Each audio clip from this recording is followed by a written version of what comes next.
Hello everybody and welcome back to Forever Box. And on the back of Rassie Erasmus naming his first squad of the year yesterday, we're going to be looking at 5 players who are unlucky not to be on the list. And it's a pretty long list, to be honest. So if you don't feature in a 54-man squad, it means you're pretty far away from playing for the Box, to be perfectly honest. Yes, you might be able to come in as an injury replacement, and we have seen that. I mean, Alred Lowe wasn't involved in initial squads last year, neither was Ruan Venter, and look how, by the end of the year, they'd become pretty important parts of the side. But it goes to show just how good the Springbok depth is. And yesterday, we did a depth video, and it's insane to see some of the players involved and just sort of what the pecking order might actually look like when you look at some of the talent that we've got.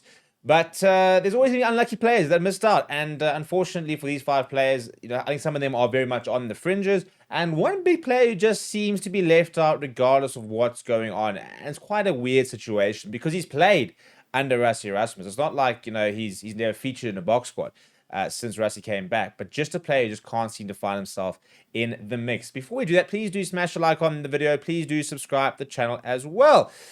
Let's get going, shall we? We'll start with this man over here, Ruan Venter, who I think I would have, to be perfectly honest, in that box squad. I mean, he's an incredibly young player, incredibly talented, and he just, for me, fits the Bok mold. He's a physical freak. I mean, he's so confrontational. He sits players down for fun, very, very hard worker, and can play both 7 and at 4, for example. So for me, he'd be a perfect fit.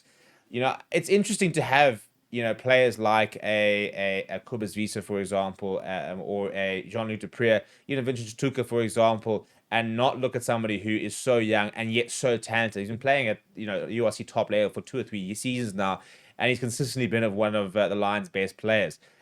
He's a world-class player and waiting for me, and he's the first player who I'm quite surprised isn't more on the radar, isn't more part of the group, because I think he could be a very big part of the 2027 World Cup. The next player is this man, Ruben Van Heerden, who continues to put in big performances for the Stormers week in, week out, and just can't seem to find a spot in the squad. I mean, I think he won the URC award for the most tackles or the most minutes played or something along those lines. He just was absolutely relentless with the way, and I mean, he just tackles for fun. So we're looking at a complete hard worker. He's also very good. For me, I quite enjoy watching him at the lineup. I think he's quite a good caller, and I think that he brings a lot of physicality. So he's a surprise player who in terms of just doesn't seem to feature ever. And he's been involved in the lineman camps, kind of very much in outside squads. But for whatever reason, they don't see enough in him to ever bring him into the squad itself. And I do think that, Lock is a position where Eber's not getting any younger. Franco's not getting any younger. Luatiaga coming into the squad, he's not getting any younger. You've then got Arkes Neyman, who stayed fit this season, hopefully continues to stay fit, but has had his injury issues.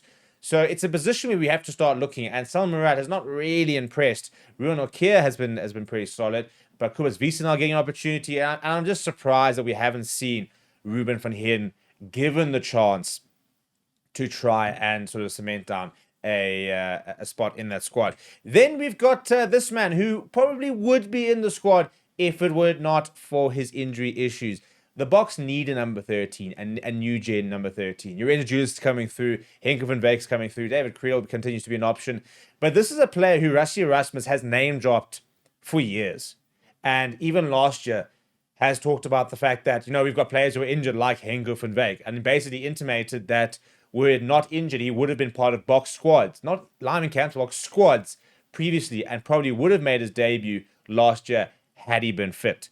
It's so frustrating to see a player who, if he stays fit, could become genuinely world class and just not able to sort of string together a season where he can just stay fit, play week in, week out, and get into that Box squad. Whenever he's fit, he looks like a different level. He scored some serious tries for the Lions so far this season. He's a phenomenal defender. He gives them the outside gap, and his cover defense is absolutely brilliant. And I do think that, we are looking at, a JC Creel replacement or Lakanya replacement in him, but he just can't seem to stay fit. And it's worrying in terms of him having lots of knee injuries. Is he going to be one of those players where the career that never was because of the continued injuries, which I would hate if that's the case. But yeah, I think he's unlucky because I think if he had just stayed fit for a little bit longer, I think he probably would have been in the squad, maybe ahead of an Intercourse Makaza, for example, or even a Kane and Moody, in terms of adding an extra center option. Then this man, one of the biggest conundrums that the South African rugby public have is how Marcel Coetzee continues to not be part of the squad. If you look at the Bulls players invited to the squads, Reno Ludwig's been invited this year. Marco Verstaden's in the squad. Cameron Honeycomb's in the squad. Kobus Visa's in the squad. Ruan Nokia's in the squad. Albert Lowe's would have been in the squad. It's almost like every single Bull, even Pilo Gamedi's been involved in the squad. Every single Bulls like loose forward or even lock has been involved in a box squad or lineman camp, and he continues to not even be able to make it, despite consistently putting out big performances for the Bulls in big moments as well. He's a big game player. So I don't know what the scenario is. I don't know. The only sort of reasoning people start to think is that maybe he doesn't really align with what Rassie Erasmus wants with regards to the type of player or person he is. Some people also even going as far as saying that potentially might have been a rift between the two. But it's weird because, he captains the Bulls quite often. Whenever you sort of speak to him, he just doesn't come across as somebody who wouldn't fit into a Springbok environment, and yet just never seems to be in one at all. So it's a weird one. It's a very, very strange one. And I don't really have the answers, but hopefully we could see him getting the green and gold. I think he's some player, once again, injuries at the wrong time, maybe wrong moves at the wrong time as well, has meant that he's kind of been robbed of a Springbok career, which could have very well been a World Cup winning career, could have also been, 50 cap Springbok. Just hasn't gotten there. This man must be absolutely fuming seeing the likes of Intercourse and Makaza, who's never played professional rugby in a squad, and he hasn't. So Suleiman Hartzenberg, I think, is unlucky. He's been playing URC for 2 or 3 seasons. He's still incredibly young. Covers 13, covers the wing. He is versatile. He has been part of the lineman camp, so he's definitely on the radar.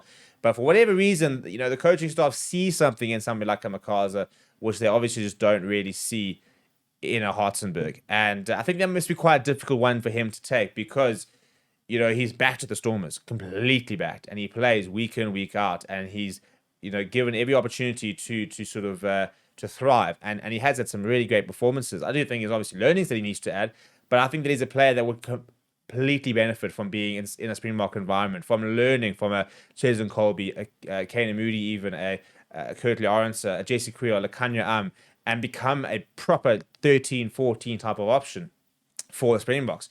But again, for whatever reason, he's always sort of there and thereabouts, but hasn't quite managed to crack the knot. Probably a little bit like a Ruan Venter, in terms of he's there and thereabout, but there might be something missing, just something small even maybe that's missing, that's basically preventing him from being in that final squad almost every single time. I do think he will become a Springbok. I think that's kind of a matter of time, similar to players like a Henco Burger. I think he'll become a Springbok eventually, but not involved this week or this series. Interesting to see when he gets his chance throughout his career.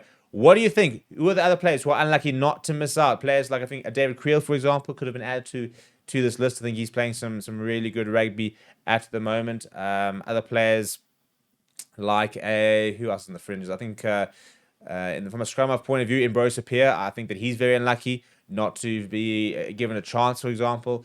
Who are your other unlucky ones? Let me know down in the comments below. Smash a like on the video. Subscribe to the channel as well.